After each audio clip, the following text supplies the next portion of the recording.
What is up, my friends? How are we all doing this evening? Welcome to my slightly reworked intro because somebody in the chat said, I bet Craig comes on and says X, Y, and Z. And of course, I read that and changed the intro a little bit. So, my friends, how are we all doing this evening? I don't like to say I told you so, but I kind of told you so. And I'm going to go into what the I told you so is about. But let me first have the I told you so dance. Now that we've had the I told you so dance, we can get into the Florian Plettenberg discussion, which we will be talking about tonight. His makey-uppy news about Bayern Munich being in talks with Alonso. I told you if it looks like a duck, it quacks like a duck, and it walks like a duck, it's most likely a duck. So we'll talk about that tonight. We'll ask, is Queefing Kelleher injured? Because that has been a topic on social media today. We will look at everything related to Liverpool Football Club, keep you abreast of what's happening in the Champions League fixtures tonight. Kylian Mbappe has already given the lead to PSG against Real Sociedad in that game, and loads of other bits and pieces. So, who had Craig wearing an Under Armour top? Come on, be honest. Nobody, right? Neither did I, but I bought it because I thought it looked comfortable. And yes, my nipples are shown in it, but my nipples are magnificent, JC. Look, JC, thank you for gifting 5 memberships as well, bro. Started the stream, did see that. So appreciate you, mate, gifting those 5 Anfield Agenda memberships, and I'm sure everybody in the chat does as well.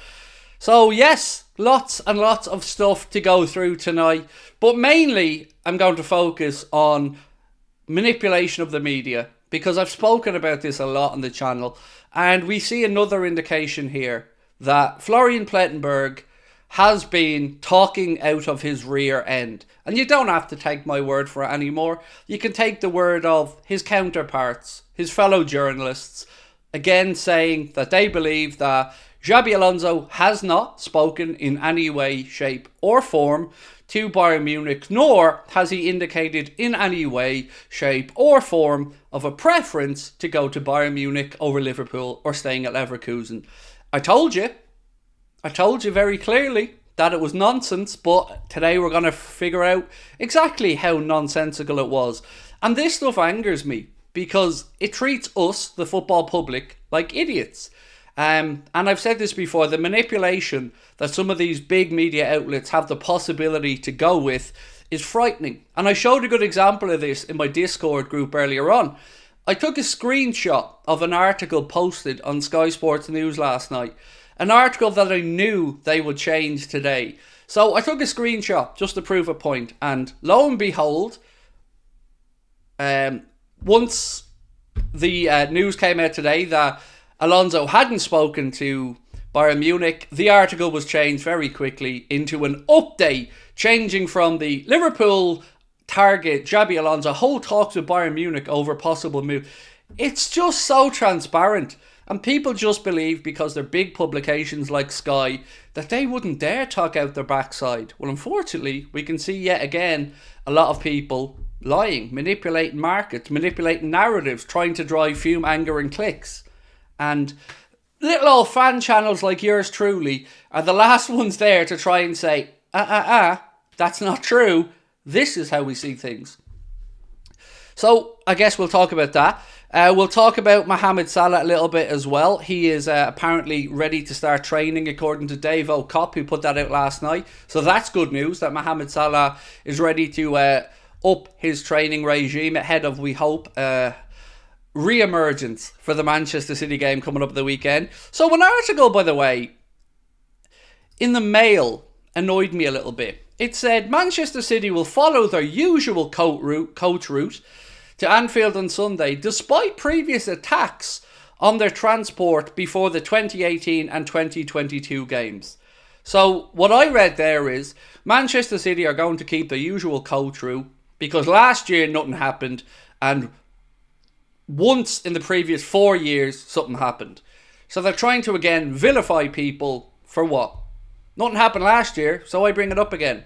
They're talking about 2018 and 2022. Feels like a reach there to me from the Daily Mail to try and vilify yet again.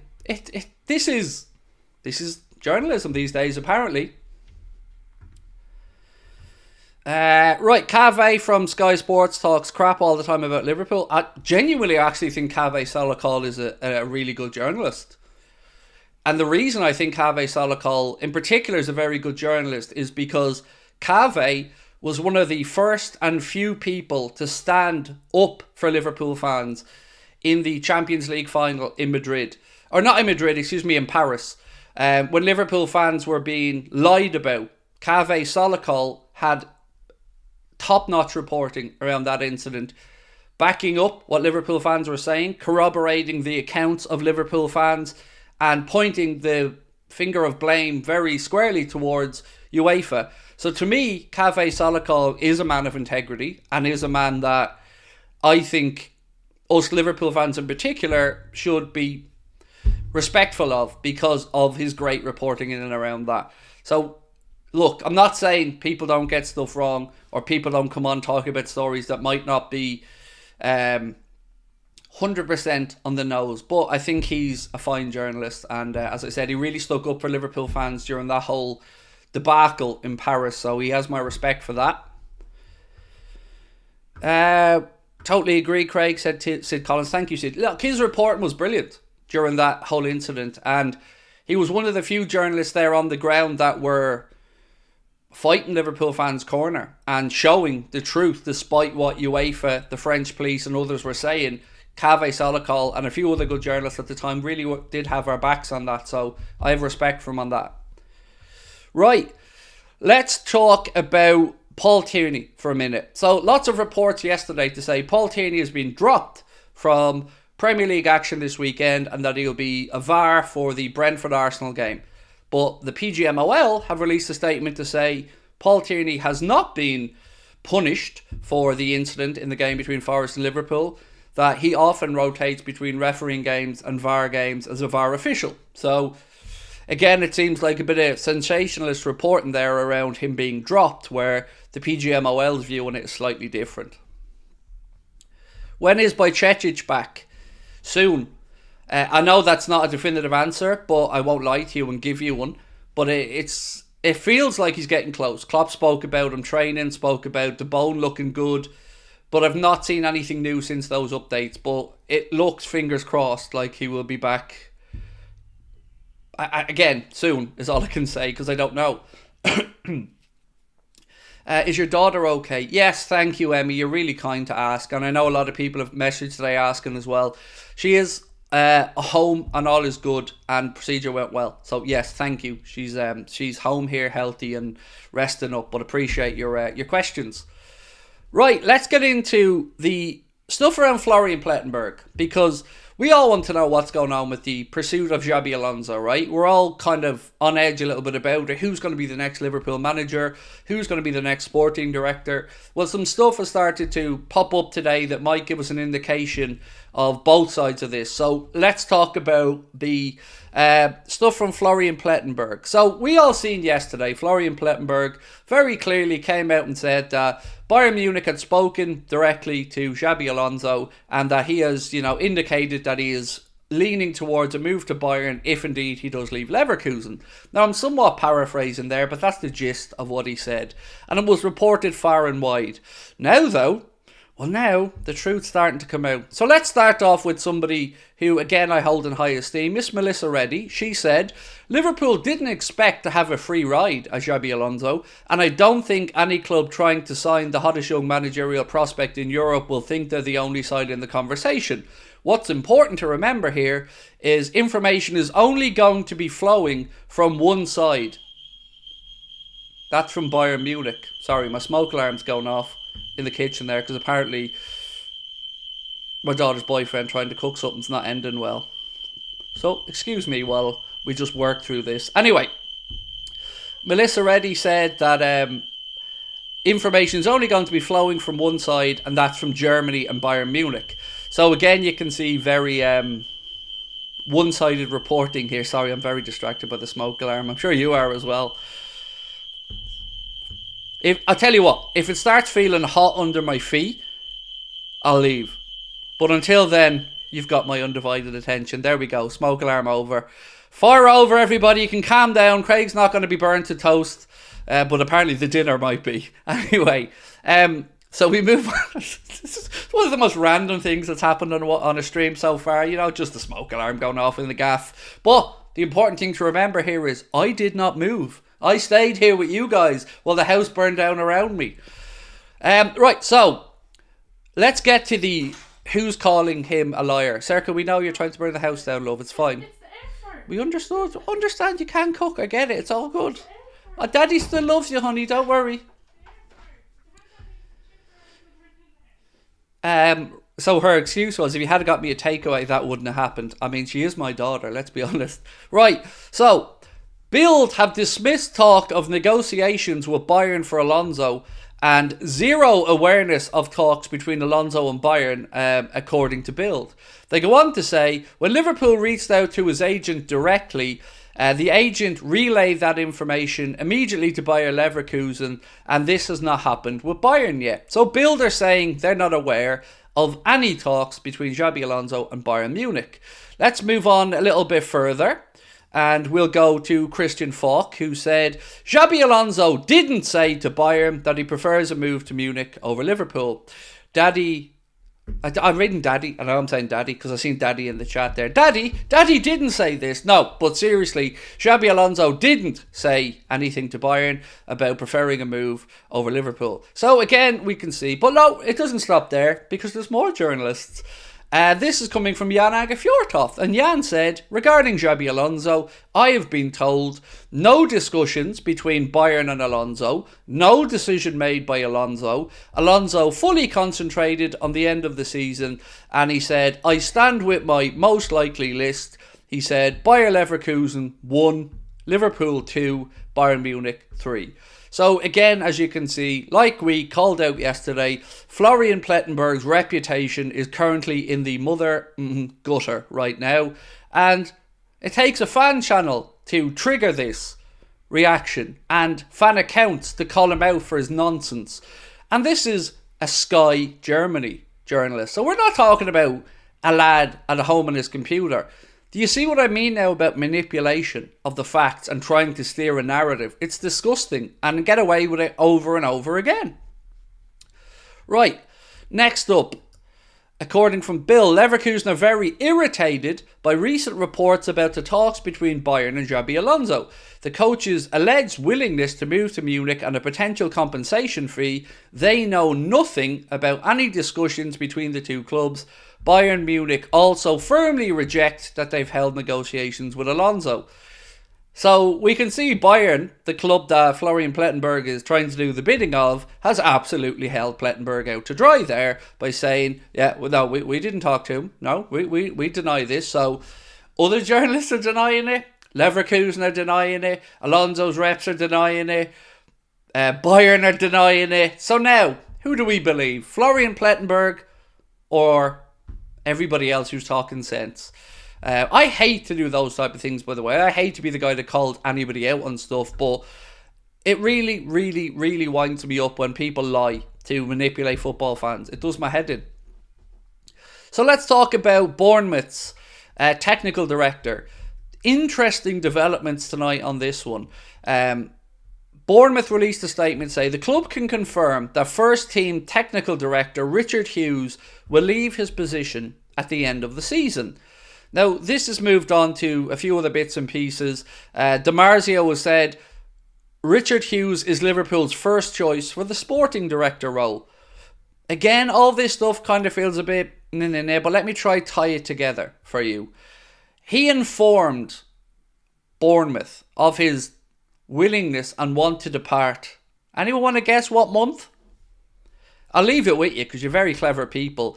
But when do you think he may have told Bournemouth that he wanted to leave? Just pick a month and see if it correlates to what you think it's going to.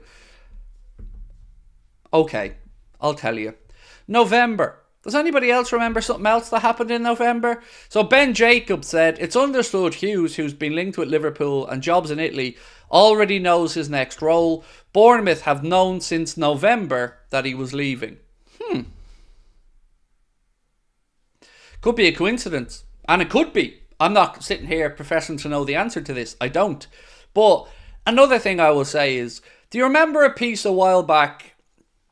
I want to accredit it to The Athletic, but I could be wrong. And the piece said, If Richard Hughes comes to Liverpool, it might be a good indication of Michael Edwards' willingness to come back, because of course they are friends, they are acquaintances, and Richard Hughes is somebody that Michael Edwards holds in high esteem. So are we seeing a master plan coming together? Or is he going to end up elsewhere? Because there's some talk as well that Newcastle would like to bring him in to replace Dan Ashworth, who of course looks like he's going to go to Manchester United. So it's all very confusing at the minute, but slowly but surely, I guess, some form of a picture is starting to emerge. And at least we're better off than we were yesterday, where we were being frightened by Plettenberg about Alonso wanting to join Bayern. Now, I feel like Plettenberg's been wrong on a lot of stuff about Bayern in recent times, but I want to know how you guys are feeling about it. Do you think that Richard Hughes is that guy? Because truly, I don't know. I can give you some more background on him. So Roma are another club that are interested in Richard Hughes. Now, he speaks fluent Italian because of a spell playing with, I think, Atalanta. But certainly he speaks fluent Italian after a spell over there. And they say Roma are looking to replace Thiago Pinto, who left last month. Richard Hughes speaks fluent Italian after spending some of his youth in the country. Roma's former sporting director, Frederic Massara, now at AC Milan, has also been linked with Liverpool. He was involved in deals to sign Liverpool's Mohamed Salah and Alisson Becker during his time at the club. Richard Hughes received plaudits for his work during last summer's transfer window, signing Tyler Adams, Hamid Junior Traore, Alex Scott, Milos Kerkez, Justin Kluivert, Max Aarons, Enes Unal and Luis Sinisterra. So again, you can see he's made some decent signings. But I still don't know. I don't know if he's the one or not. What do you guys think? Do you think it's going to be Richard Hughes, or do you think this is a coincidence? Because I really don't know at this point. If Leverkusen lose the final, do you think Xabi stays? No. I think for Xabi Alonso not to even consider. I think if Xabi Alonso and Leverkusen didn't win the Bundesliga, I think, and it's just a personal guess, the likelihood of him staying increases. If he wins the Bundesliga, which it looks like they're going to do, I think, and again, I'm just trying to figure out what I would do in this situation. You'd have to say, job done, move on. You know, what else is he going to achieve there? Win it back-to-back? Maybe. Is he really going to go win a Champions League with Leverkusen? No, let's be honest, he isn't. So yeah, I think if he wins the league, and it looks like they could/should do, because remember, they're going to be 10 points clear with 10 games to go. So, yeah, I don't know on the managerial situation, but one thing I can say, and I hope you'll agree with, is this is not painting a good picture of Bayern at the minute, is it? That journalists are running around saying they've held talks, German journalists. The club are denying it. It all looks a bit tin pot and a little bit unprofessional, whereas from our side, FSG have done things the right way. They've registered their interests with Leverkusen. They've registered their interests with the agent. And everybody knows that Liverpool are in the wings awaiting a potential chance to speak to Alonso. But, of course, are respectful of his job at Bayer Leverkusen. Contrast that to, and let's be honest, rivals of Leverkusen. And you start to see a picture being painted of desperation, in my opinion. And I think it leads nicely into our hands. Now, what I've said to you guys all along, and I have to be honest, is I don't know if Alonso will stay at Leverkusen for another year or not. He may well do. But if he doesn't stay at Leverkusen, I feel very, very, very confident that he will absolutely be coming to Anfield over Bayern Munich. But again, I'm not sitting here going full Florian Plettenberg. I'm just giving you my reading of the situation and an educated guess. No world-class players in that list. And Alex Scott is a very good player who was highly sought after. And to be fair, you know, do you expect Bournemouth to be able to sign world-class players? Like, let's be realistic about it. Smallest stadium in the Premier League, small budget, no hope they're bringing in world-class players. But I tell you what, Sinisterra, decent player. Alex Scott, very good player. Max Aarons, pretty highly regarded. So I think he's done very well with the business he's done there on limited resources. So let's be fair about that as well. Craig, did you see League 1's new sponsor? No, I haven't. Please do tell me who it is, though. Craig, have you seen the reports that Kelleher is injured? So have I seen the reports? Yes. Do I believe them? No. But it hasn't been unknown for these things to occasionally be right. But at this moment in time, I feel very confident that the report's bull. But let's wait and see. You know, a couple of things we need to talk about with regards to the Europa League squad. We'll go through in a few minutes' time. The likes of Dan's need to be registered as a Squad B player and a few other things. And we did, of course, include Adrian on the list. When Matip was removed off, Adrian was put back on. So, McDonald's, oh my days. Na na na na na na. McDonald's. Ba-da-ba-ba-ba. Mbappe's not loving it. He's out there. McDonald's. Now, correct me if I'm wrong, but it doesn't exactly scream healthy living, fitness,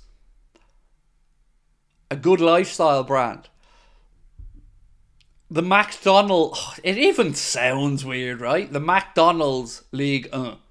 Now look, I love McDonald's. I'm sure we all do. Great brand. You know, we all have McDonald's memories growing up, but you don't associate it really hand in glove with sport. But maybe needs must. We all know the television revenues aren't really there for the French league at the minute, so I'm sure every penny they can get in counts. But yeah, McDonald's. Could be worse, I guess. It could have been a worse fast food chain. 2-0 Bayern comeback. Interesting. Let's be honest, we expected them to turn over Lazio. Ligue 1 McDonald's. Brilliant. On saying that though, there used to be a McDonald's in the Kop. So, you know, never say never in football, I guess. So, on the squad for the trip over to Sparta Prague. And by the way, somebody pulled me up in the comments saying it's Sparta Praha, Praha, which of course I understand. But it's also known as Sparta Prague, like Red Star Belgrade. I can't pronounce the real name of Red Star Belgrade, Crevens, so I say Red Star Belgrade. I think Sparta Prague, people understand who I'm speaking about. But I understand it, of course, if native speakers would prefer it in a certain way. But you have to remember one important thing here. I'm an idiot. So I'm going to say what I can say, which is Sparta Prague. So there we go. So we do know Adrian's been added to the Europa League squad list when Matip was moved. But we have up until 24 hours before the game, to the best of my knowledge, to add people to the B list, which you'd need to do with Jayden Danns, as an example, who isn't listed currently on the list of players registered for Liverpool to play in the Europa League. So I don't know if you got a chance to see my preview earlier on, but I did put out my guess at a starting 11. And happy to run through for you guys now. It was Kelleher in goal, Bradley at right back, Costas at left back, Virgil van Dijk, who I know you're going to say, Craig, I don't want him playing, but he seems to play in a lot of these type of games these days. And Jarell Kwanzaa in the centre-back positions. I think Joe Gomez will probably get the run out in DM again because Klopp won't want to risk Endo. So I think put him in there. Ahead of them, I've gone for, who was it I went for? Bobby Clark. And who was the third midfielder I went for on my list? Was it McAllister? I don't think it was. I'll come back to the third midfielder. In attack then, I had Elliott on the right hand side, Danns through the middle, and on the left hand side I put Cody Gakpo. Because it feels like a good opportunity. Szoboszlai, thank you. Yes, it was Szoboszlai, that's the one. It was Szoboszlai.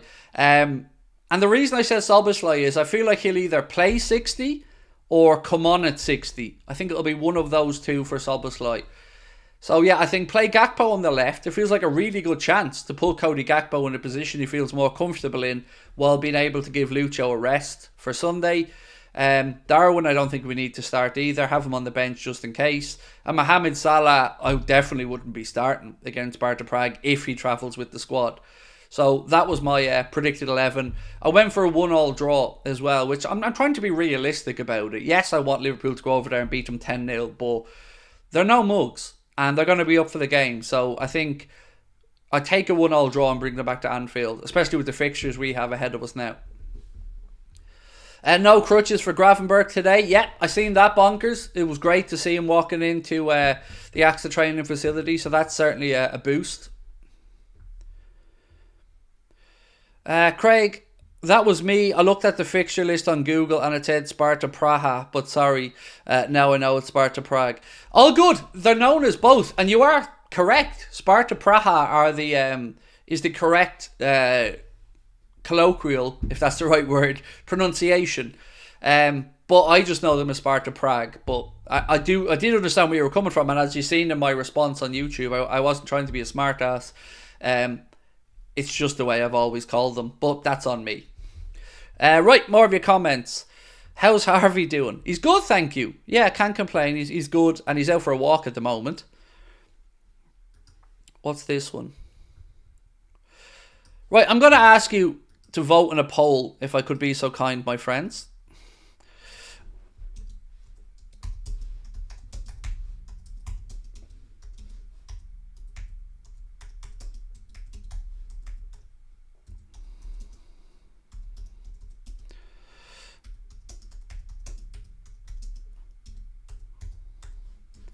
Right, I'm going to ask you, do you think Richard Hughes will be the new director of football? Yes or no? Because I truly don't know the answer, and I really am looking for your help here, because I'm trying to put my own thought process in place. I was feeling pretty ballsy about it earlier, but then I went on to The Athletic, and I was reading the article The Athletic wrote about it, and then I went down to the comment section, and there was a lot of Newcastle fans in the comment section who felt like he's been lined up to replace Dan Ashworth at Newcastle. And of course, absolutely, that could be possible. Newcastle will need another, sporting director, director of football, whatever title you want to put on it. So maybe I'm just having red tinted glasses on and assuming, November, position we need, and a friend of Michael Edwards. So, I could have it very wrong. Who is Richard Hughes? Richard Hughes is currently the technical director at Bournemouth. He's a former football player. He is Scottish. He has worked previously with Michael Edwards. He's a friend of Michael Edwards. He's somebody that Michael Edwards regards highly in his work. So there was also, and I really don't remember who wrote this piece, so I'm sure somebody in the chat can help me out. But there was an article written recently that said, if Richard Hughes comes to Liverpool as a director of football or a similar role, that it will probably be an indication that Liverpool are looking towards bringing Michael Edwards back in a more senior role, which could be something along the lines of football CEO. I can't remember who wrote the piece, but I wanted to say it was The Athletic, but again, I'm sure somebody in the chat can correct me. I still want Tim Steiten. He's definitely, let's be honest, we want anybody who we can directly link to Xabi Alonso, Ari. Let's be honest, whether it's Simon Rolfe, whether it's Tim Steiten, we're immediately looking for those connections to Alonso because we want to have that answer in our brains, don't we? But look, I can understand why you like Tim Steiten. His CV is pretty impressive. But how weird is it? And I said this to Connor earlier on. Can you add a not sure to the poll? No, because I want an opinion, a yes or a no. If you're not sure, I guess don't vote is probably the fair way to do it. What was I saying there before I distracted myself? Yeah, how weird is it that we live in a world now where like sporting directors and technical officers are becoming like not celebrities but more well known. Like Connor was saying, when he started growing up, he had no idea who owned or worked at Liverpool Football Club outside of the manager and the players. And these days, it definitely does feel like we're not only football fans anymore. We've got to be football fans, understand business, look at law, look at football finance, look at the laws of the game. It's way more robust is probably the word. Was it David Ornstein? It could have very well have been David Ornstein that wrote that piece. That would make sense. Craig, a well-known journalist, can't remember which one, said Hughes is not going to Newcastle. Cool. Well, that somewhat helps, Pranav.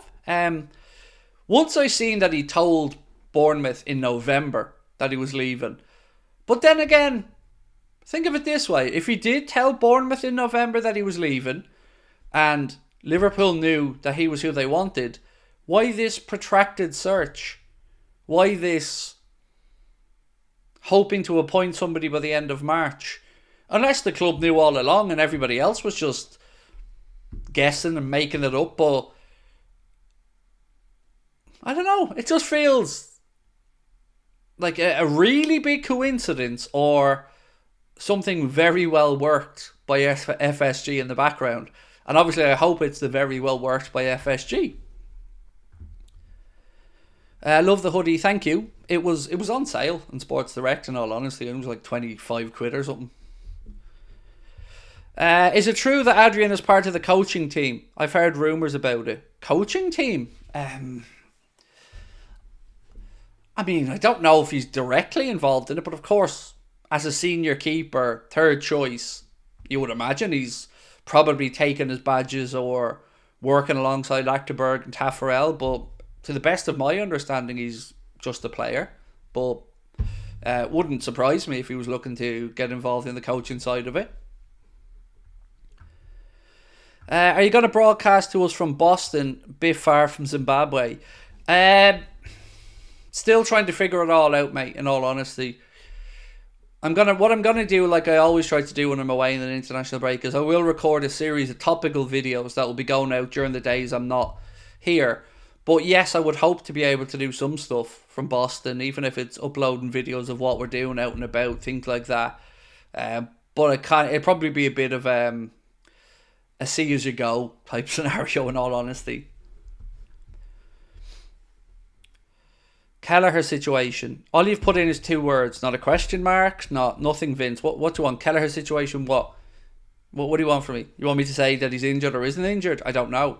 But I also know that a lot of the time these rumours start on Twitter and they're nonsense. So if that's what you're asking, bro, I don't know the answer, but I've not seen anything to confirm that Caoimhín Kelleher has an injury or that he may be a doubt for the game.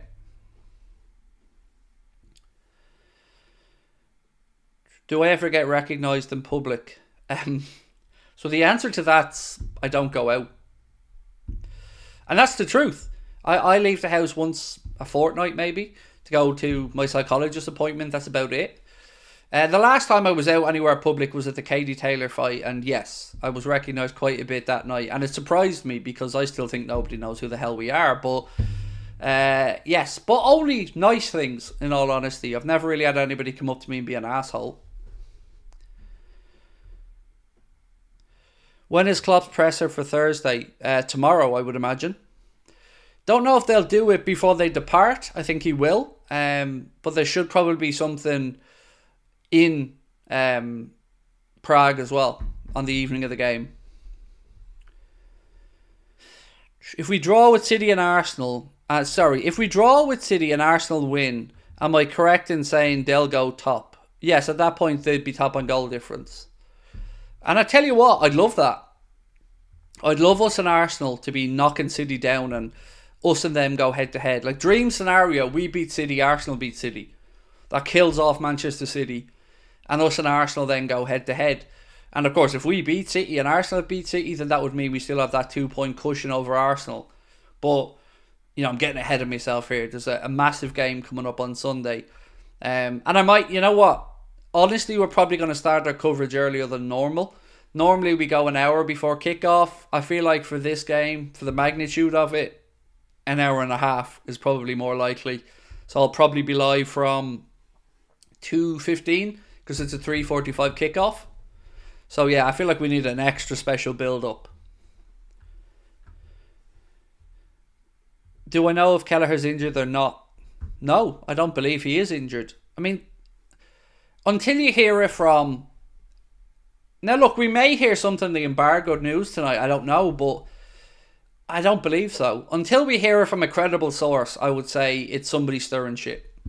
You know, until James Pearce or Ornstein or Paul Joyce or somebody comes out with a story about it, I think someone's just winding us up. But you always have that doubt at the back of your mind, even if you do think it's somebody winding us all up. You know, you always have the fear though, don't you?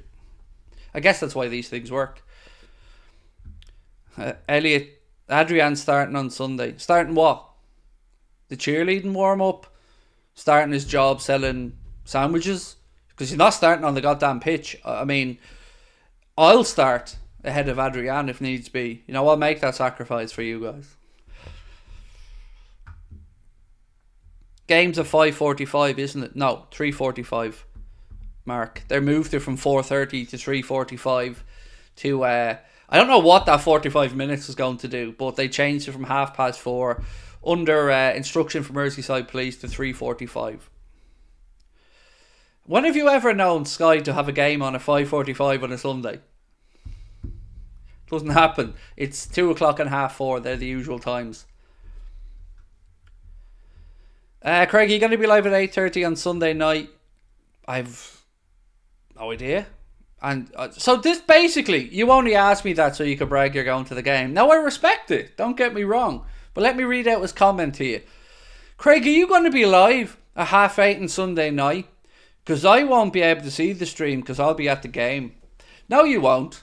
First and foremost, the game finishes at 5:45, mate. So you've plenty of time to get back to wherever the hell you need to watch my glorious stream from. But also, I respect it and enjoy the game.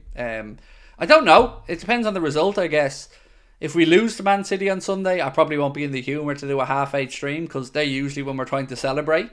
But if we get a result, then yeah, I'll be live at 8:30 on Saturday or Sunday night as well. On a bright note, we didn't have any more 12:30 kickoffs this season. Yeah, that definitely is. Because we've had more than our fair share this season. Who's the team for Sunday? I don't think we can even guess at a team yet. I think we need to see what happens against Sparta Prague on Thursday, and hopefully we don't pick up any new knocks. Then we go with who's available. Check Ben Jacobs. So the last things I'd seen from Ben Jacobs, Connor forwarded on to me to say, 1, Richard Hughes will leave Bournemouth's technical director at the end of the season. He went on and said, a quote from Hughes said, working for Bournemouth has always been a source of great joy and pride. Initially representing the club as a player and then subsequently in a football leadership role. Then Ben Jacobs quote tweeted his own tweet later on to say, it's understood Hughes, who's been linked with Liverpool and jobs in Italy, already knows his next role. Bournemouth have known since November. If that's what you're talking about, we did discuss it briefly at the start. And I guess I asked what you guys think. Is that a coincidence that November came up? Or is it, Klopp found out, or Klopp told the owners he was leaving in November. The owners have already gone to work. I don't know the answer, but I know which one I hope it is. A draw is not enough. Well, it's better than a defeat, Russell. And I get what you're saying. We should be going for the win, absolutely. But a draw is not the worst, especially when you look at the fixture City have and the fact that Arsenal have to go to the Etihad. So yeah, look, a win is the priority, 100%. But I'm not arrogant enough to sit here and just predict we're going to steamroller them. Now, really, Russell, if we had everybody fit, I feel like we would be really confident that we go and do a number on them at Anfield. But until we know who's available, how much we can expect from Mo in the game and stuff like that, I don't know, man. It always makes me nervy, this game.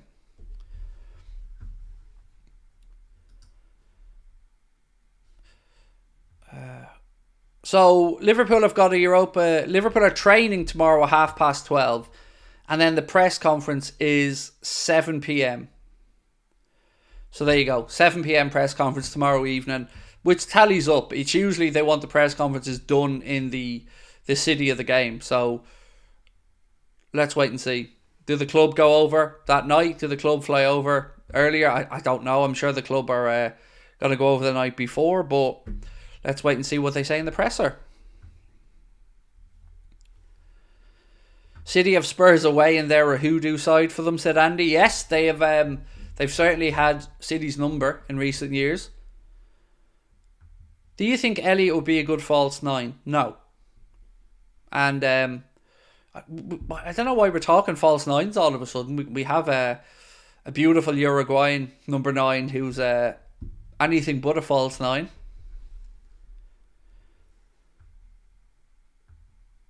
Paul Tierney shows he doesn't know the laws of the game twice. shipped off the VAR. Your thoughts? Well, my thoughts are that the PGMOL have denied that he was demoted. And also, I mean, I won't lie, I think a mountain's been made out of a molehill, but it is a bit embarrassing for him, isn't it? That he doesn't know the laws of the game. Because whatever about him getting confused once, he did it twice. Now, obviously, one of them is a publicly highlighted one because it led to our goal, or was before our goal. But he did it in the first half as well. And you'd have to say his team should have been communicating better with him there. Because if you look at the incident, Tierney didn't see Callum Hudson-Odoi touching the ball because he was looking at what was going on with Canade. So somebody from his team, his linesman, fourth official, somebody should have reminded him who had the ball last. So I have a little bit of sympathy for Tierney on that one. But overall, it just looks like, again, poor officiating, doesn't it?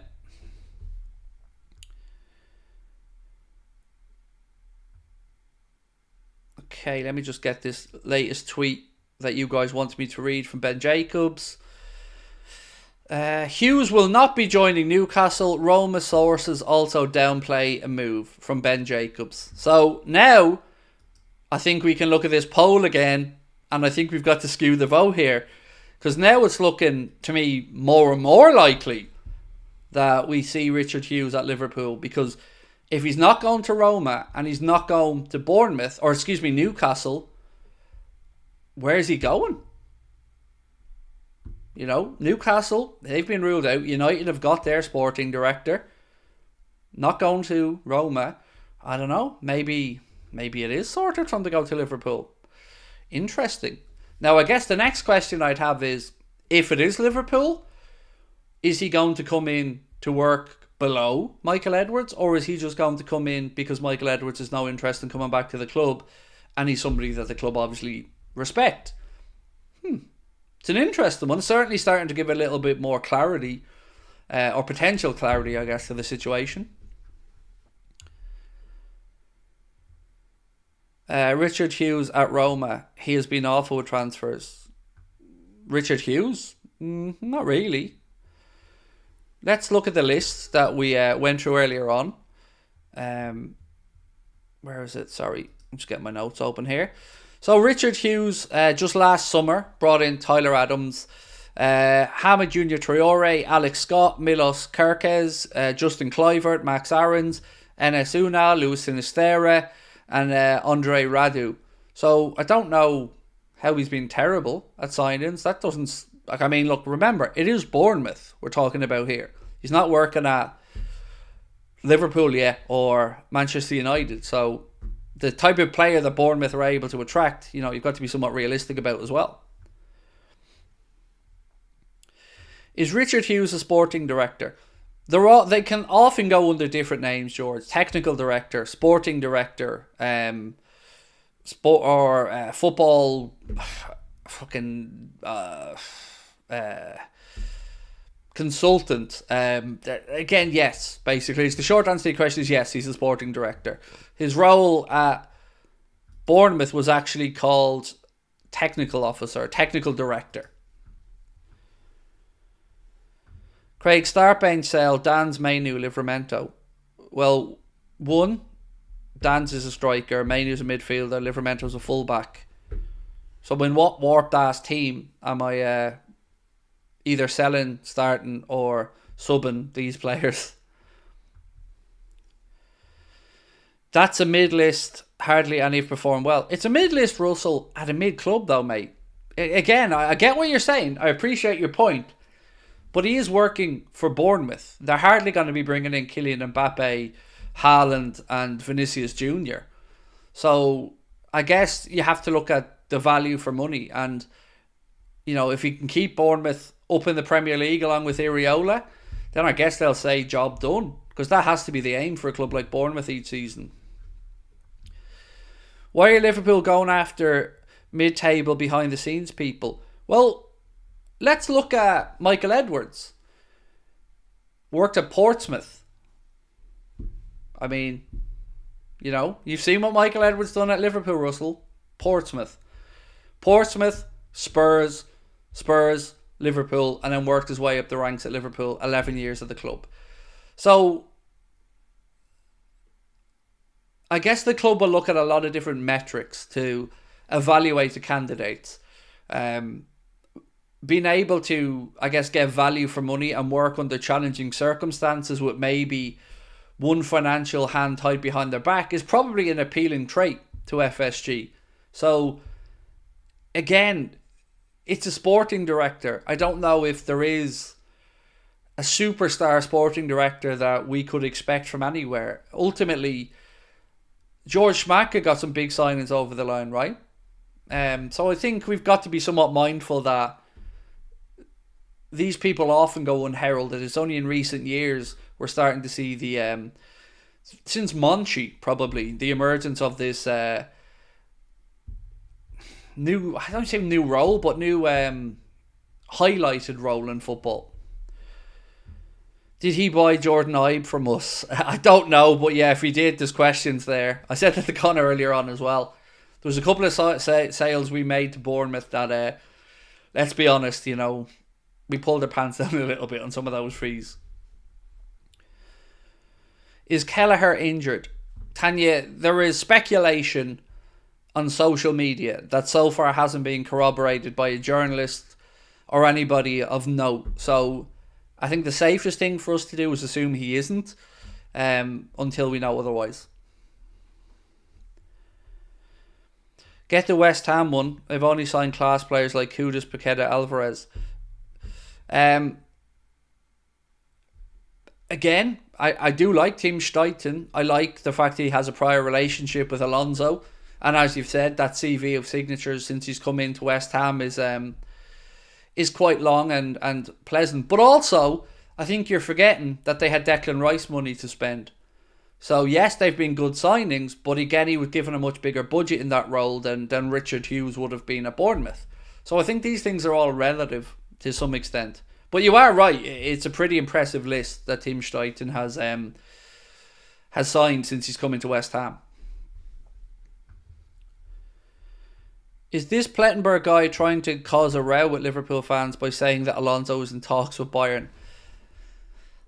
You've been polite by saying, is he trying to cause a row? I think, and my opinions of it are far more sinister than that.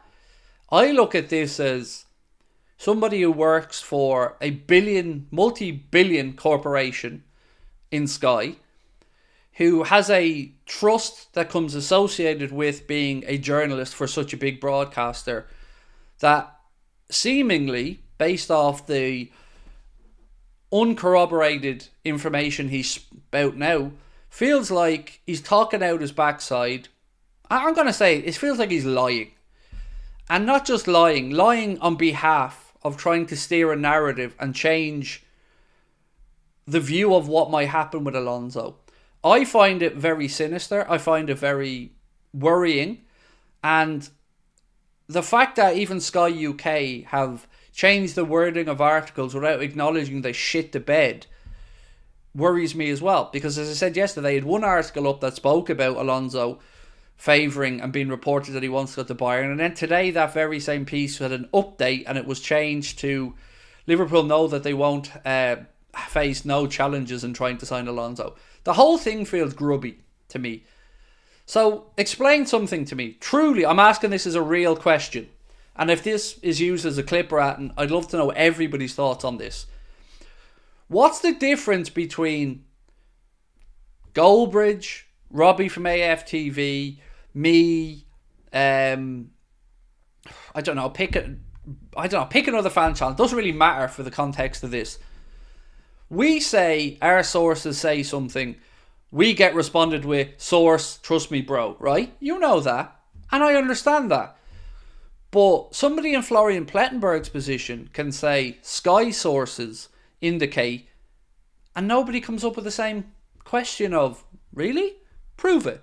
Now, the answer is, can't prove it, can't tell you my source. For telling you my source, never get the story again, credibility ruined. See what I mean?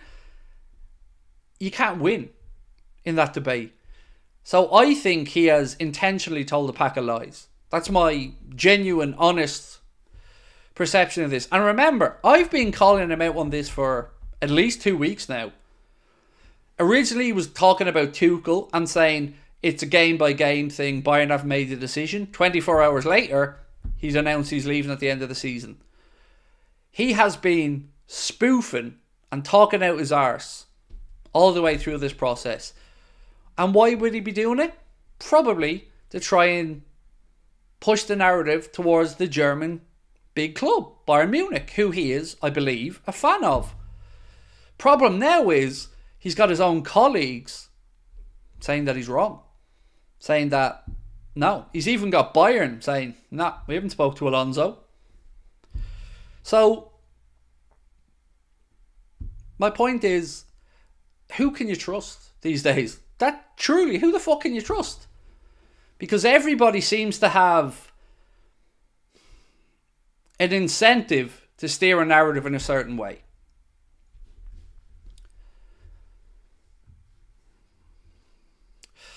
Stuyton signed De Bruyne, Kudus, Alvarez, Nkapie, Diaby, etc. He's one of Liverpool need. Talking like Hughes has done a recruitment job like Brighton.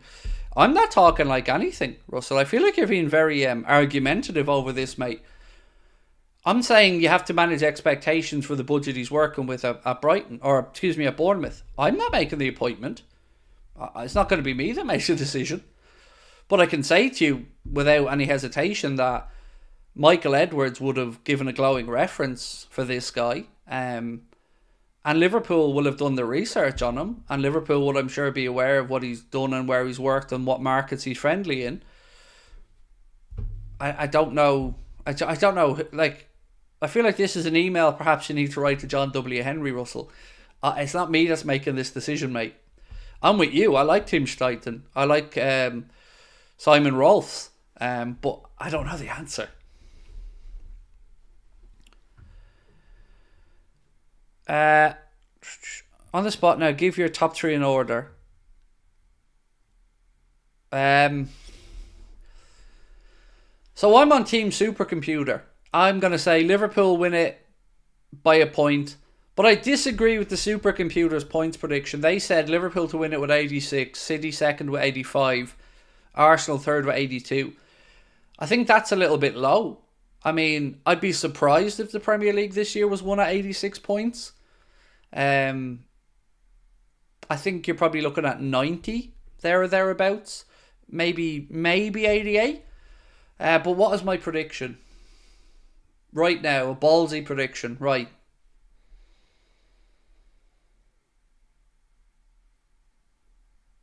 Liverpool to win it by a point. Manchester City to come second and Arsenal to come third. That's my prediction. But that prediction will and can change depending on what happens on Sunday. And depending on what happens when Arsenal go to the Etihad.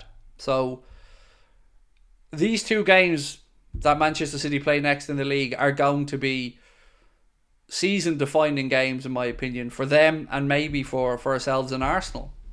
But I do think, worst-case scenario, if we lose to City, I'm not in a position where I feel like Liverpool should roll over and concede the league. I still think there's more points to be dropped. But it certainly would make the job more difficult. And momentum would at that point certainly be with Manchester City. Fabrizio just said Hughes is appreciated by Liverpool 7 minutes ago. Sweet. Wonder who paid him to say that. Look, I don't know. I'm being honest about this whole thing. I have no idea about the sporting director. You know, it just feels like maybe a picture's becoming clearer here. If he told Bournemouth he's leaving in November, Klopp told Liverpool he's leaving in November. We've already seen articles written that said if he comes to Liverpool, it could be an indication Edwards is reassessing, or at least he's a friend of Edwards. So the club will, I'm sure, make an announcement soon enough. If this is the case, that it's all lining up like this, and he's leaving his role at Bournemouth and stuff, then I wouldn't expect it to be kept a secret that much longer, from the same way the whole situation with Dan Ashworth and United became clear quite quickly. Again, for the Kelleher injured question, my question back to everyone that's asking me, is Kelleher injured? Who told you Kelleher's injured? That's, I think, a far more pertinent question here. Where's your sources on Kelleher being injured coming from? Because I've not seen, nor I don't think anybody in the chat has seen anybody who is of any note saying that he's injured. It starts as a rumour and sometimes it snowballs, but as of yet I can't say I've seen anybody that I would stand over their opinion and say he's injured. Disagree, Craig. Liverpool need to beat City, period. Anything else, we won't win the league. Okay, so let's paint this picture, Philip. We lose to City, right? And then Arsenal go and beat Manchester City.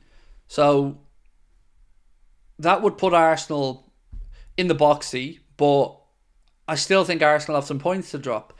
But then again, look, remember, I've been dealing with people who have given up on this league title 20 times already. You know, I've had to sit through streams where people are giving up a half time in a game where it's still 0-0. So I'm never going to be of the mindset of one loss means it's all over, because I'm not a quitter.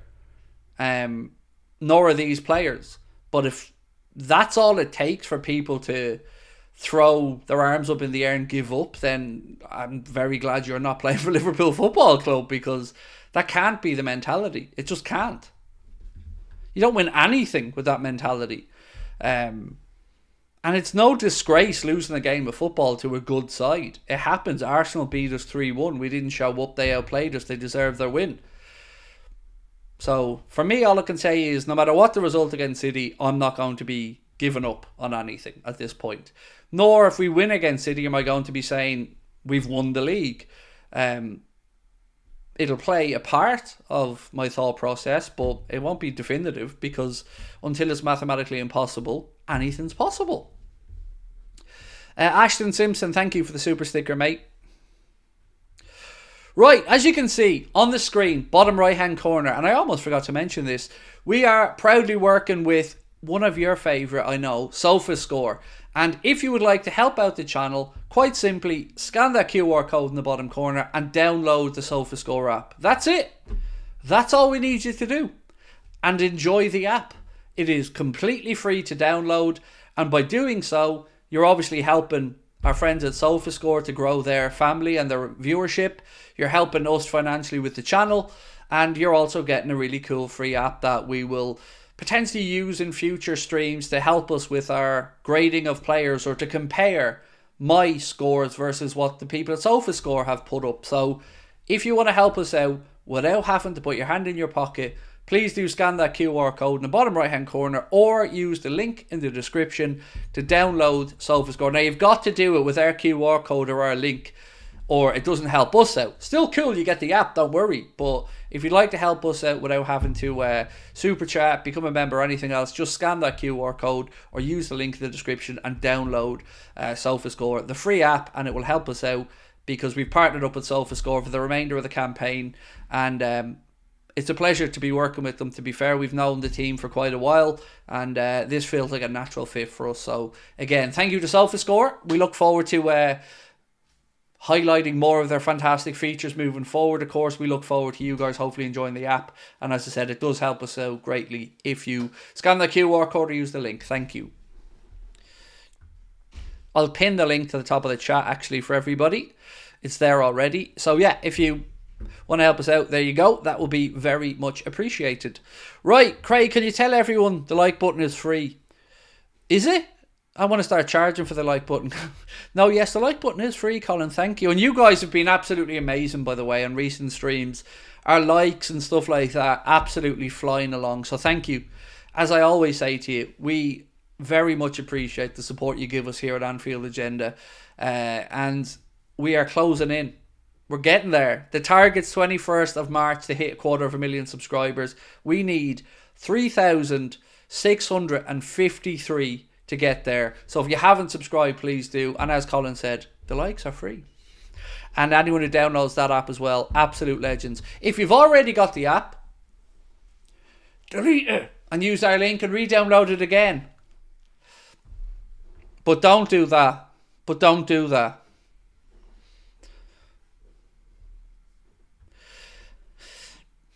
SofaScore has one problem. They post goals too fast. I mean, that's a good problem to have, right?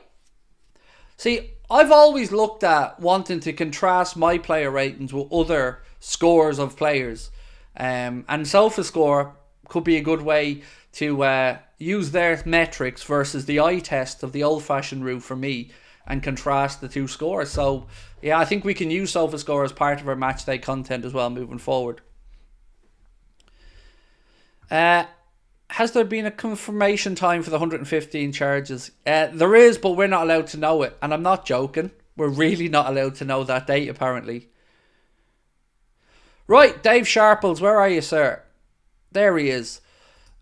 You are now a moderator, sir. And thank you. The chat and Mark recommended you becoming a moderator. And I always listen to my chief moderator, Mark. So, Dave Sharples, thank you. And look forward to interacting with you more moving on. Really appreciate your help on the channel, sir. And, of course, Mark and all the mods as well. There was something today about inflated... where's this? I'm trying to get the notes. So, there was a vote held about whether clubs that are owned by states like Manchester City or whatever, or any club in that matter, should have to get market value of their sponsorship. So basically the Premier League are looking to try and stop these inflated sponsorship deals that sometimes have occurred with a state-owned club and, let's say, regime-friendly businesses. I think that's the nicest way I can say it. And it looks like the usual suspects were up against this so far in the Premier League, but I think it's common sense because we all know of companies that have suddenly announced huge sponsorship deals with clubs. Let's call them, I don't know, Can Schmitty. And we've all gone, but hang on a minute, I've never heard of this company. Let me research it. It's weird. They've very little trading history, very few employees, stock alumni pictures of their directors. It's almost as if someone's making this shit up. Well, you'll be glad to know that the good folks of the Premier League are working to try and limit that so that Can Schmitty or any other club in a similar circumstance can't inflate their valuations. Because what we've seen happen is deals that aren't really market value be given to certain regime-led football clubs. Let's call them Newcastle or Can Schmitty. So, yay. And if you're wondering how they can do that, basically think of it like this. You get all your metrics and data and you say to a company, we can guarantee you we've got X amount of reach across social media, we've got X amount of followers, we've got X amount of this, X amount of that, and you just basically make it look like you've got a huge global reach and you're this powerhouse. Unfortunately, a lot of the time when these things are investigated or looked into, a lot of these users are either inactive, bought, or bots. And the Premier League want to make sure that people are getting fair market value for their sponsorships and not inflated deals from regime-friendly businesses. Craig, my mate went missing about 36 hours ago. Was fortunately found alive yesterday. Just wanted to remind everyone to take care of your loved ones. Beautiful sentiment, Tobias. And I'm very glad that your friend was found safe and well, mate. And as Tobias has intimated, and as certainly as I would back up, do speak, do reach out. If you are suffering, you are lonely, you are going through a difficult time, you know, touch base with a friend, a teacher, a relative, a colleague. You know, it is sometimes a very difficult place when you're feeling isolated and lonely, but there is always a brighter day. There's always a way forward. There's always an opportunity to change course. So yeah, appreciate your sentiment, Tobias, and I'm very glad that your mate's okay. Susie, indie music fan, thank you, Susie, said regarding Mo, COVID is going around again. I've got it. Friends suffering with it. Another reason why it would be stupid for him to go to New Zealand. So, I don't know what I had when I had the virus, but I can tell you one thing. I tested for COVID 3 or 4 days afterwards and it didn't show up as COVID, but whatever it was, it didn't go away suddenly when I felt better. I've had to be on antibiotics and I've been struggling for 3 weeks nearly to get back to somewhat full health. So yeah, there's something doing the rounds, and I'm fully with you that I don't get the point of dragging Mohamed Salah all the way over. Excuse me. I think it's in Abu Dhabi, Susie, if I'm not mistaken. You remember the other night we did a stream and we spoke about this new initiative the FIFA were launching for the March international breaks, where they gave countries from up and coming regions that don't usually get to play friendlies against teams, let's say from South America or from Europe. They're trying to bring them together to have not a tournament but a couple of country hosted international series, let's call it, in March. And this one is happening, I think, in Saudi and Abu Dhabi. And I think that's where this game between Egypt and New Zealand is scheduled to take place. But it is just that. It is not a competitive game. And again, it feels like the Egyptian FA are being somewhat troublesome. Is that the right word? I'm going to end that poll, by the way, because it's very close. It said, do you think Richard Hughes will be the new director of football? 52% say yes, 48% say no. In fairness, New Zealand might be the best place to avoid COVID. It's not in New Zealand, so again, you won't be going to New Zealand. Klopp to Madrid in 2025, said Russell. I don't know, Russell. He doesn't strike me as a Madrid type. Like if you look at Klopp and the jobs that have attracted him in his life and the jobs he's worked in, walking to Real Madrid, who want to be in the Super League, doesn't feel like a Klopp type job. Maybe I'm wrong. Maybe he changes direction. Maybe he fancies the life of a checkbook manager for a little while. Maybe he's tired of fighting uphill all the time. But I just don't. I don't know. I've never felt that was a natural fit. Weirdly, they're city rivals, Atletico Madrid. If Cholo Simeone departs in a year's time, maybe I could see Klopp taking a run at Atleti. But as I said, Russell, I could be completely wrong on that. He just never struck me as a manager that would go and manage Barca or Real Madrid. Just doesn't seem like a Klopp type thing. But honestly, as long as he's not managing somebody else in the Premier League, mate, that's, I think, the best we can hope for. Or that perhaps he takes the German national team job. Yeah, I mean, how hard will it be if we play against a Klopp team in Europe at some point? It would just feel, I don't know, it would feel weird, wouldn't it? Because he's 9 years with us now. Like it's even hard to just think he won't be with us in the summer, like that he's going to be departing. With the Robertson rumours, who would you want to replace him? Well, the rumours are just that. The club are going to give him a new deal. They're going to start those negotiations soon, according to reports.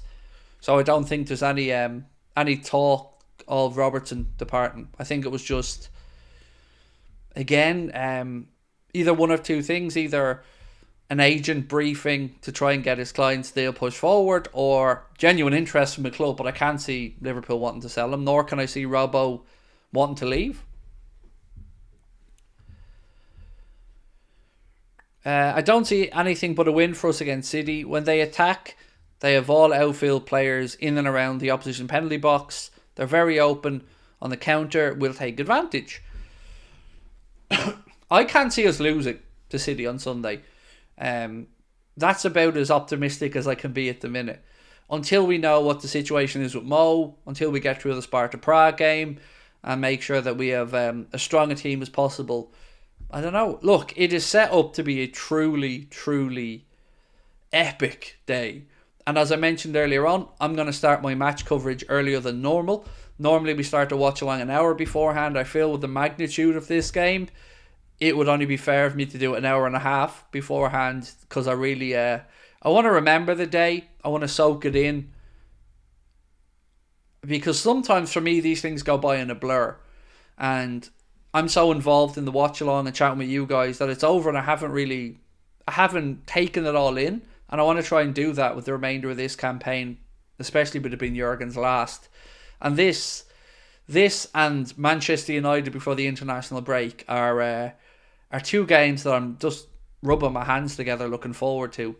The potential to go to Old Trafford and, you know, inflict an even bigger wound on United and maybe be another reason why Ten Lasso gets the boot there at the end of the campaign, or maybe beforehand, because this is their last chance of silverware.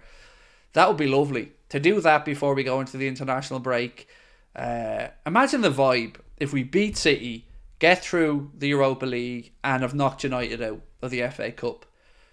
Imagine that international break. You are going to be walking on air, and so would I. And imagine how much we'd be looking forward to the remainder of the campaign then. It's set up really nicely. 2 big games on Sunday. Spurs are playing Villa 2. It's not really that important for us, to be fair. It's more important for your Newcastles, your Uniteds, the chasing pack. But yeah, it'll be an interesting game, definitely. Who was your sporting idol growing up?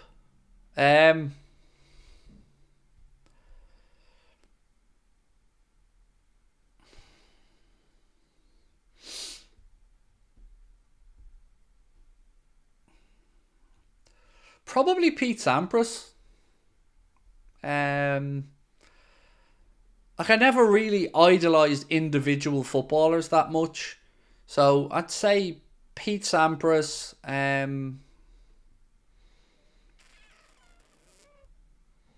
Yeah, I feel comfortable saying Pete Sampras. Do you think Ramadan will affect Mo? I don't feel I can speak on that, to be fair. Yeah, I don't know. Obviously, somebody who hasn't observed Ramadan and doesn't know the feeling of fasting or playing at professional sport level, I don't know. All I can say is, he seemed to have done okay in the years he's been at the club, and I'm sure he's as well prepared as can be. Question on Ramadan, actually, if I may ask. Does that start on Saturday? The reason I'm asking is the AJ fight's on Friday, and it feels unusual for such a magnitude of a boxing event to be on a Friday. So I was just wondering, is Ramadan starting on Saturday? Monday. Okay. Weird then. How come the AJ Ngannou fight's on a Friday? That's very unusual. Usually these mega fights are Saturday night, so I wondered if it was on the Friday. Maybe was it starting on the Saturday? But there you go.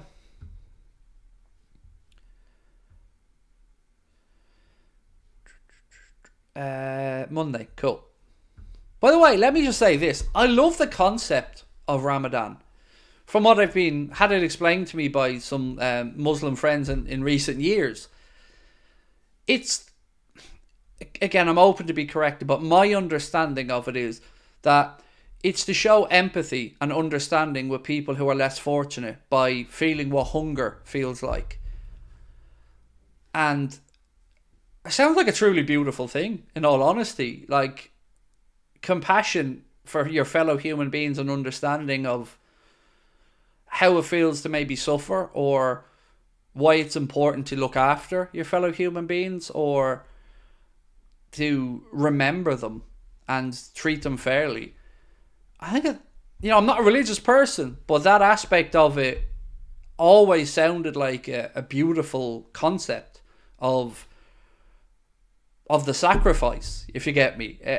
Honestly, I'm not religious, but it sounds like a very worthwhile endeavour to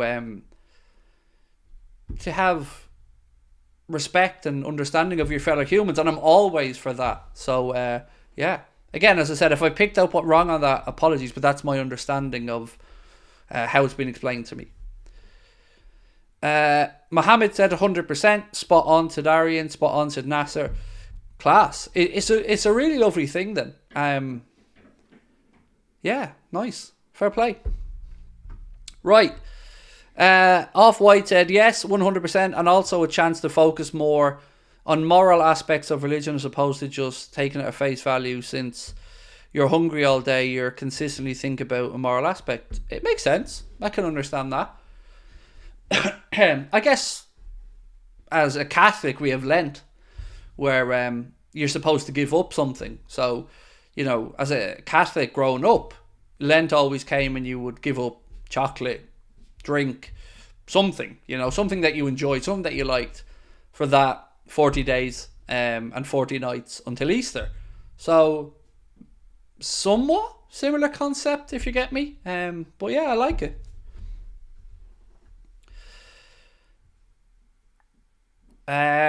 If we play Mo on Sunday, what happens with the Egyptian FA?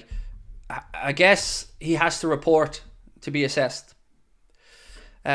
Certainly the wording of the statement they're putting out would be, if Mohamed Salah plays any games for Liverpool before the international break, they expect him to show up and be assessed by the Egyptian medical team.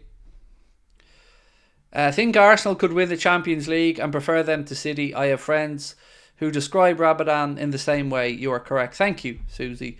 Yeah, look, I've said this all season. If Arsenal win the league, for me, I'd feel much more comfortable about that than City winning it, because I have respect for Arsenal. It would suck having to see them win it from the point of view of, obviously, we'd have banter and all with their fans, but that's what football's supposed to be about. So I never understood the argument of their fans would be unbearable. I was like, but we all would be. That's the joy of winning the league. You get to go, we're better than you, deal with it. So yeah, give me their fans being unbearable over 4 times in a row Manchester City, who we all know were awaiting the results of the charges. Yeah, 100% for me, every day of the week. Give me that over City.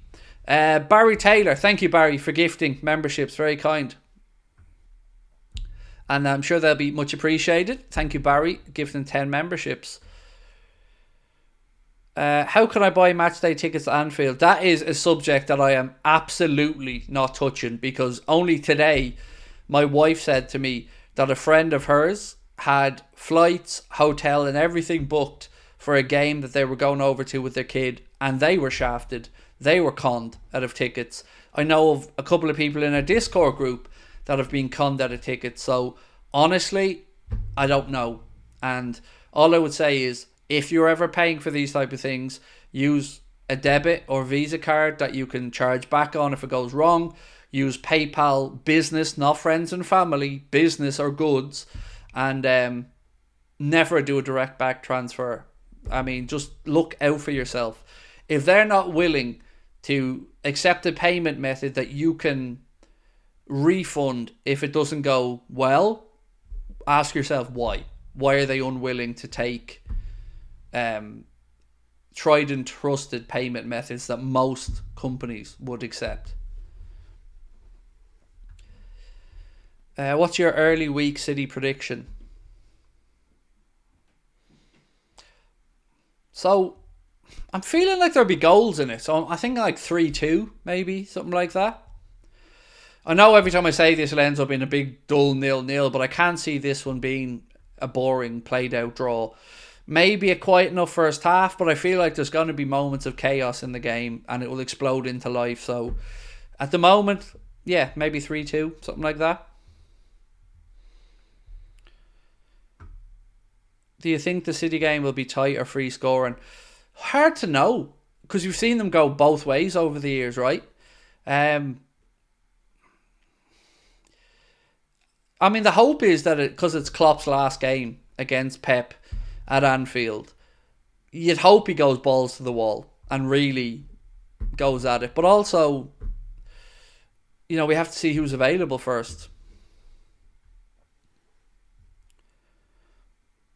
I'd love a boring 0-0. Arsenal beat them later on. I'd rather we beat City and Arsenal and City draw. That would be okay. But look, I think we'll have a much better picture by the end of March about what way the league title race is looking.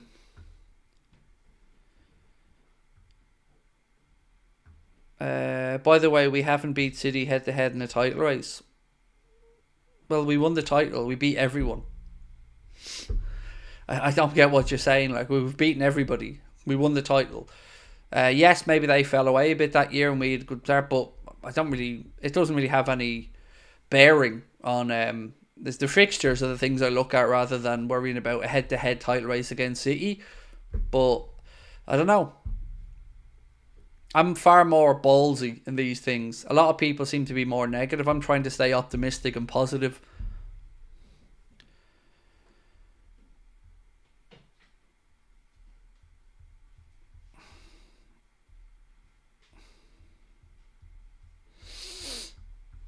What's this about someone calling me a scammer? I'd love to know that. How exactly am I a scammer? Please inform me, because whatever I'm doing, I'm not doing it well enough to be benefiting from this scamming. I don't know whose super chat it is, mate, or what they're saying. Let me have a look at it, see if I can find it.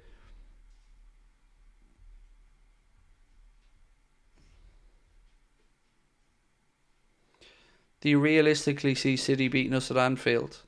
I mean, I don't know how that's calling me a scammer.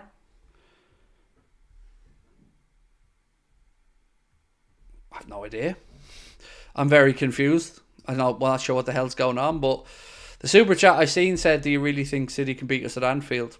That was the only one I'd seen from him. Depends on injuries on both sides. 2-1 LFC, said Tanya Wheatley. Look, as long as we don't lose the game, Tanya, I'm going to be somewhat content by Sunday evening.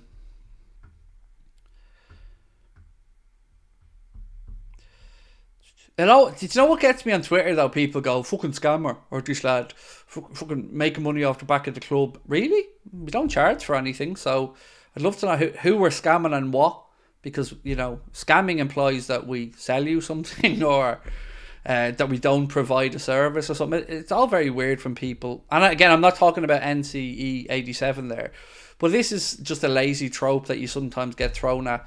It's like, whatever the scamming is, I don't know how free content can be scamming. And also, there's been, on our side, and I've said this to you before, for some reason our watch-alongs are not being monetized, and we're talking to YouTube trying to figure out why, and it's very confusing. Like, to get 225,000 views of a watch-along and make €75 from advertising, it doesn't feel balanced, because that's what on the cup final we did. 225,000 views of the watch along, and other than super chats and stuff, we made about €76 from YouTube ads, which, if that was on a pre-recorded video that was fully monetized, 400-500 quid maybe. It's mad, isn't it? It's like banging your head against the wall, because it feels like you're almost like a waiter or a waitress working for tips, because YouTube and the ads aren't forthcoming on them. And it's only on our watch-alongs, by the way. It's really weird. We're trying to figure out why. I reckon we give Mo 15-20 minutes on Thursday, start him against City, said Nasser. Could do. Yeah, because if he doesn't play any part on Thursday, Nasser, I agree with you. It'd be very unusual that he would start against City then. Like, that would be asking a lot.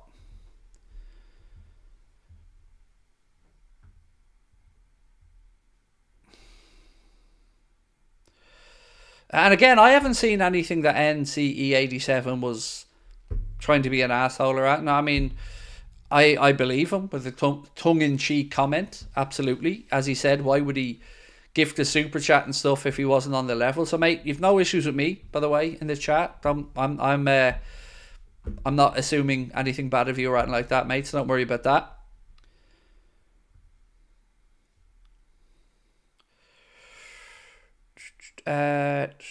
Seen on Twitter that Kelleher's injured.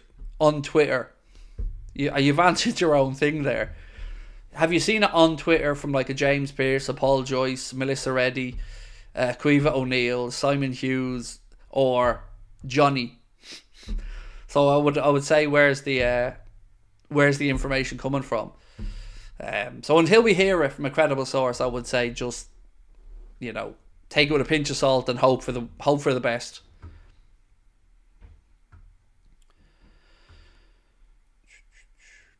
Should we be concerned about the airplane lag flying from Prague? That was alright. I like it. We're poets now. We're poets, Stephen. We're poets. No, it was Off-White. Sorry, I thought it was Stephen. We're poets. The airplane lag flying from Prague. No, I don't think there'd be any travel lag to Prague. It feels like, 3-hour flight maybe? Nah, I don't see jet lag coming into play there. And also, don't forget, we're the earlier kickoff, so they'll be back in Liverpool probably, I don't know, relatively early. 5:45, hour 15 airport. You'd imagine they'd be back in Liverpool midnight, something like that maybe. So yeah, I don't think there'd be much of a problem with that. Bit of a warm down session on Friday, maybe a little bit of tactical work on Saturday, and then boom, City on Sunday.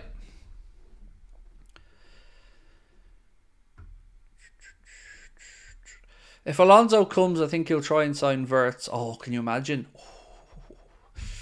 Yes. Florian Wirtz would be very much appreciated at Liverpool, yeah.